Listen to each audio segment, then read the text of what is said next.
안녕하세요. 오늘 저희가 여러분과 함께 깊이 살펴볼 자료는요. 바로 스맥이라는 기업입니다. 이게 꽤 흥미로운 회사예요. 1999년에 삼성 테크인에서 분사해서 그 기술력을 바탕으로 성장한 제조 기업인데 요즘 시장에서 아주 그냥 스포트라이트를 제대로 받고 있더라고요. 원래는 기계를 만드는 기계, 그러니까 공작 기계 쪽으로 아주 유명했잖아요. 근데 요즘은 로봇, 또 방위산업, 심지어 2차 전지 장비까지 넘나들면서 뭐랄까 변신을 꾀하고 있습니다. 오늘 여러분이 보내주신 여러 분석 보고서랑 최신 뉴스들 이걸 쫙 모아서요. 스맥이 도대체 어떤 회사인지, 왜 이렇게 주목받는지, 또 앞으로 가능성은 어떤지 핵심만 쏙쏙 뽑아서 한번 명쾌하게 정리해 드릴게요. 자, 준비되셨죠? 그럼 지금부터 스맥의 세계로 한번 같이 들어가 보시죠. 네, 반갑습니다. 스맥은 그 탄탄한 제조업 기반 위에다가 로봇이나 방산 같은 새로운 성장 동력을 이렇게 딱 얹으려는 어떻게 보면 야심천 도전을 하고 있는 거죠. 오늘 저희는 이 기업의 기본적인 사업 구조부터 시작해서요. 최신 실적, 또 재무 상태의 이면까지, 그리고 시장에선 어떻게 평가하는지, 미래에 대한 기대와 또 우려는 뭔지 좀 다각도로 파헤쳐 볼 겁니다. 이 정보들이 여러분께 어떤 의미로 다가갈 수 있을지 그 맥락까지 같이 짚어보겠습니다. 좋습니다. 그럼 제일 먼저 스맥이 뭐로 돈을 버는지 그 핵심 사업부터 좀 봐야겠죠? 역시 제일 큰 부분은 공작 기계입니다. CNC 선반이라던가 머시닝 센터 같은 거요. 자동차, 항공기, 배 만드는데 정말 필수적인 장비들이죠. 자료 보니까 매출의 거의 70% 가까이가 여기서 나오더라고요. 와, 진짜 제조업의 뿌리다. 이렇게 볼 수 있겠네요. 그리고 그 다음으로는 이 공작기계 기술을 활용한 융복합 장비나 로봇 자동화 사업, 이게 한 18% 정도 되고요. 그리고 통신 장비 관련 ICT 사업도 일부 하고 있네요. 결국 핵심 기술은 그 정밀기계 기술 같아요. 그렇습니다. 근데 여기서 특히 좀 주목할 만한 부분이요. 이 기계 사업 매출의 상당 부분이 수출에서 나온다는 점이에요. 미국, 유럽, 인도 등등 전 세계 다양한 국가의 제품을 팔고 있다는 건데요. 이게 그냥 단순히 물건 판다 이걸 넘어서요. 글로벌 시장에서도 통하는 기술력, 품질 이걸 인정받고 있다는 증거거든요. 어떤 자료 보니까 전체 매출의 70%가 수출이라고 하던데 그러니까 내수보다는 해외 시장 의존도가 꽤 높다 이렇게 봐야겠죠. 그렇군요. 실적은 좀 어떤가요? 2023년 실적을 보니까 매출 2,012억 원에 영업이익이 239억 원. 성장세를 보였네요. 2024년에도 성장이 계속될 거다? 이런 긍정적인 전망 자료도 있고요. 그 자기 자본 이익률, ROE라고 하죠. 그것도 2023년에 12% 넘었다고 나오는데 이게 쉽게 말해서 자기 돈으로 얼마나 이익을 잘 냈냐 이거잖아요. 수익성도 나쁘지 않아 보입니다. 재무 상태 분석도 좀 있는데요. 2025년 10월 15일 기준으로 분석한 자료를 보면 부채 비율이 한 98.8% 수준이래요. 안정적이다 이렇게 평가하네요. 부채 비율이라는 게 보통 회사가 진 빚이 자기 자본 대비 얼마나 되냐 이걸 보는 건데 100% 미만이면 보통 괜찮다고 하잖아요. 자산 대비 자본 비중도 50% 넘는다고 하고요. 이 자료만 보면 꽤 건전해 보이는데요. 네, 그 자료만 보면 그런데요. 여기서 약간 다른 시각을 보여주는 자료도 같이 봐야 합니다. 다른 분석 자료를 보면 2025년 2분기 실적이 매출은 작년 같은 기간보다 한 36% 줄고 영업이익은 마이너스 10억 원으로 적자 전환했다 이런 분석이 있어요. 순이익도 마찬가지로 적자고요. 그리고 부채 비율도 아까 말씀하신 그 수치랑 좀 다르게 163.49%로 이건 좀 다소 높다 이렇게 평가하고 있거든요. 잠깐만요. 같은 회사인데 왜 이렇게 분석 결과가 다르죠? 기준이 다른 건가요? 네. 좋은 질문이십니다. 이런 차이가 나는 건요. 분석 시점이나 아니면 연결 재무제표냐, 별도 재무제표냐 같은 기준 차이도 있을 수 있고요. 또 최근에 스맥이 좀 공격적으로 M&A를 했잖아요. 그런 활동에 영향이 반영되는 속도, 이런 거에 따라 달라질 수 있습니다. 특히 M&A는 단기적으로 자금 부담을 확 늘릴 수 있어서 재무지표에 바로 영향을 주거든요. 그래서 중요한 건 어느 한쪽 데이터만 볼 게 아니라 이런 다양한 정보들, 그리고 그 배경까지 좀 종합적으로 고려해서 전체적인 그림을 파악해야 한다는 거죠. 그러니까 최근에 그 공격적인 확장이 단기적으로는 재무에 좀 부담을 주고 있을 수 있다. 이런 신호로 볼 수도 있는 겁니다. 아, 그렇군요. 정말 한쪽 면만 보면 오해하기 딱 좋겠네요. 종합적인 시각이 중요하군요. 자, 그럼 이제 스맥이 왜 이렇게 시작에 관심을 받는지 그 새로운 성장 동력 이야기를 좀 해보죠. 특히 방위산업 진출, 이게 아주 뜨겁더라고요. 요즘 뭐 K방산 이 말이 그냥 뉴스에 계속 나오잖아요. 분위기가 워낙 좋으니까 스맥도 이 흐름을 좀 타려는 거겠죠?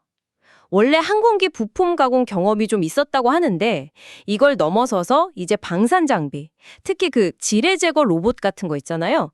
이런 특수 목적 로봇 개발에 힘을 쏟고 있다는 분석이 눈에 띄네요. 네, 맞아요. 그리고 이미 보잉이나 사스드랑 같은 세계적인 항공우주 기업의 장비를 납품한 이력이 있다는 점도 이게 또 그냥 넘어갈 수 없는 부분이죠. 이런 레퍼런스가 있으니까 방산 분야 진출에 대한 기대감을 더 높이는 요인이 되는 것 같아요. 아, 그리고 최근 뉴스 보니까 우크라이나 재건 사업 참여 가능성? 이런 이슈도 주가에 영향을 좀 줬었고, 또 대통령 중동 순방 때 K방산 수출 기대감 커지면서 더 주목받았다, 이런 분석도 있고요. 또 다른 신사업 축, 바로 2차 전지 장비 시장 진출입니다. 이것도 요즘 뭐 워낙 핫하니까요.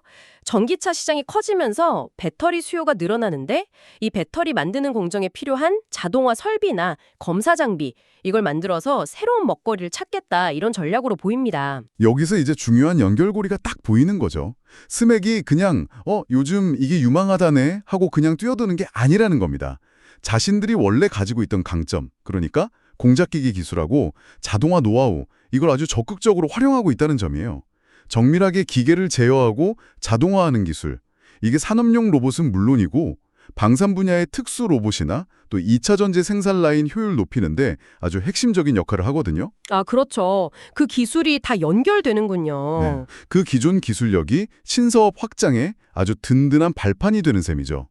그래서 앞으로 한 1년 정도는 기존 공작기계 사업의 안정적인 기반 위에서 이 신사업들이 얼마나 성과를 보여주느냐, 이게 성장의 관건이 될 거라는 분석이 많습니다. 와, 기존 기술을 바탕으로 새 영역에 도전한다. 이거 진짜 흥미롭네요. 이런 성장 전략에 더 속도를 내려고 최근에 스맥이 아주 그냥 파격적인 행보를 보였죠.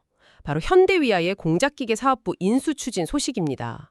이거 진짜 큰 건데 만약 이게 성공적으로 딱 마무리되면 기술력은 물론이고 생산 능력까지 단숨에 확 끌어올려서 어쩌면 시장 판도를 바꿀 수도 있다. 이런 기대감이 엄청 크다고 하네요. 그리고 이것뿐만이 아니죠. 세종텔레콤의 오지 특화망 사업까지 인수하면서 통신기술 역량도 확보했어요. 와, 단순히 기계만 만드는 회사가 아니라 이제는 통신기술까지 융합하려는 움직임. 대단한데요. 맞습니다. 이런 과감한 M&A 행보는요, 스맥이 그냥 덩치만 키우려는 게 아니라는 걸 보여줘요. 뭐랄까, 미래형 제조 솔루션 기업으로 도약하려는 아주 큰 그림을 그리고 있다. 이렇게 해석할 수 있습니다. 공작기계의 로봇 자동화, 거기다 오지 통신 기술까지 다 융합해서 예를 들면 스마트 팩토리 구축 같은 훨씬 고도화된 서비스를 제공하겠다. 이런 야심인 거죠.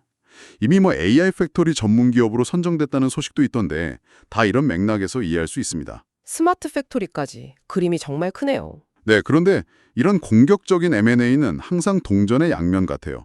성장 잠재력이라는 밝은 면이 있지만 동시에 그 막대한 인수자금을 어떻게 조달할 거냐 하는 재무적 부담, 그리고 또 인수한 기업이나 사업부를 기존 조직이랑 얼마나 잘 융합시킬 거냐 하는 PMI, 즉 인수 후 통합이라는 아주 어려운 숙제가 반드시 따라옵니다. PMI요? 아, 인수 후 통합. 네, 이게 마치 레고 블록 모으는 거랑 비슷한데요. 좋은 부품 기업들을 막 사모으는 것도 중요하지만 이걸 하나의 멋진 작품으로 완벽하게 조립하는 과정, PMI, 이게 생각보다 훨씬 까다롭고 중요하거든요. 여기서 시너지가 정말 폭발할 수도 있고 반대로 막 삐걱거리면서 문제가 생길 수도 있어요. 이 부분을 스맥이 어떻게 잘 풀어가느냐, 이게 앞으로의 미래를 좌우할 핵심 변수 중 하나라고 봅니다. 그리고 아까 잠깐 언급됐던 보잉이나 사프란 같은 글로벌 기업과의 거래 이력, 이것도 다시 한번 좀 짚어볼 만해요. 이게 그냥 과거 실적이 아니라 어떻게 보면 미국 중심의 그 글로벌 항공 또 방산 공급망에 들어갈 수 있는 기술력과 신뢰도를 어느 정도는 갖추고 있다. 이런 신호로도 해석될 수 있거든요. 그래서 앞으로 K방산의 위상이 더 높아진다면 뭐 로키드 마틴이나 노스롭 그루먼 같은 미국의 아주 거대 방산 기업들과 협력할 기회가 더 늘어날 수도 있다. 이런 상당히 긍정적인 전망을 제시하는 분석도 있습니다. 그렇군요. M&A가 정말 큰 기회지만 동시에 잘 풀어야 할 숙제라는 거 명심해야겠네요. 이런 기대와 우려가 막 교차하면서 최근 스맥 주가도 정말 드라마틱하게 움직였죠. 보내주신 자료 보니까 2025년 10월 15일 그날 하루에만 8.98%나 올라서 4,550원에 딱 마감했네요. 와, 장중에는 4,580원까지 가기도 했고요. 이날 주가 급등 배경 역시 K방산 수출 확대 기대감 이걸로 분석되네요. 대통령 중동 순방이랑 맞물려서 방산 수주에 대한 기대 심리가 확 커지니까 외국인이랑 기관 투자자들이 그냥 막 사들였다는 거죠. 보니까 두 주체가 합쳐서 20만 주 넘게 순매수했다. 이런 기록도 있고요. 네, 맞습니다. 기술적인 분석 측면에서도 보면 외국인하고 기관이 같이 순매수를 했고 거기에 거래량까지 크게 터지면서 긴 양봉을 만들었다. 이 점을 주목하는 시각이 있어요. 단기적인 조정을 이제 마무리하고 이전 고점을 넘어서 추가 상승을 시도할 수 있는 거 아니냐, 뭐 이런 긍정적인 신호로 해석될 여지가 있다는 분석이죠. 하지만 여기서 중요한 건요, 시장에서 스맥이라는 종목이 로봇, 산업용, 지능용, 방위산업, 전쟁 및 테러, 우크라이나 재건, 공작기계 등등 정말 다양한 테마랑 엮여서 움직이는 경향이 아주 강하다는 점입니다. 아, 테마성이 강하다는 거군요. 네, 이게 해당 테마들이 막 부각될 때는 주가가 크게 움직일 수 있다는 장점도 되지만 반대로 그 테마의 열기가 식거나 시장 상황이 바뀌면 변동성이 아주 커질 수 있다는 의미이기도 하거든요.